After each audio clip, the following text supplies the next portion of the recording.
Hi అండి, welcome back to my channel. మొన్న అయితే కూరగాయలు తీసుకురమ్మన్నప్పుడు ఎక్కువ పచ్చిమిర్చి అయితే తీసుకొచ్చారు. ఈ పచ్చిమిర్చి అయితే పచ్చడికి చాలా బాగుంటాయి. అందుకని అయితే వీటితో అయితే నిలవ పచ్చడి ట్రై చేశాను. నిలవ పచ్చడి అనే పేరే కానీ ఇది 5 డేస్లో అయితే కంప్లీట్ అయిపోయింది. ఇవి పచ్చళ్ళు షూట్ చేసిన తర్వాత నెక్స్ట్ 3 డేస్లో మళ్ళీ వీడియో తీద్దాం అనుకున్నాను.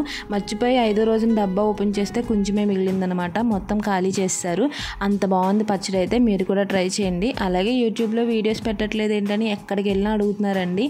ఏం చేస్తామండి, కానీ ఎంకరేజ్మెంట్ లేకపోతే ఇలానే ఉంటుంది. వీడియోస్ పెట్టడానికి నాకేం అభ్యంతరం లేదు, కానీ మీలో చూసిన వారు చూసినట్టే వెళ్ళిపోతున్నారు. లైక్ చేయట్లేదు, సబ్స్క్రైబ్ చేయట్లేదు. అందుకని అయితే కొంచెం ఇంట్రెస్ట్ అయితే తగ్గిందనమాట. కానీ మళ్ళీ అయితే యూట్యూబ్ని రీస్టార్ట్ చేద్దామని అయితే అనుకుంటున్నాను. అలాగే మీరందరూ కూడా నా ఛానల్ని చూసి సబ్స్క్రైబ్ చేసి లైక్ చేసుకోండి. నా పచ్చళ్ళ బిజినెస్ని కూడా సపోర్ట్ చేస్తున్న మీ అందరికీ కూడా చాలా చాలా థ్యాంక్స్ అండి. మీలో ఎవరికైనా veg and non veg pickles కావాలి అనుకుంటే స్క్రీన్ పైన అయితే నెంబర్ ఇస్తాను, కాంటాక్ట్ చేయండి.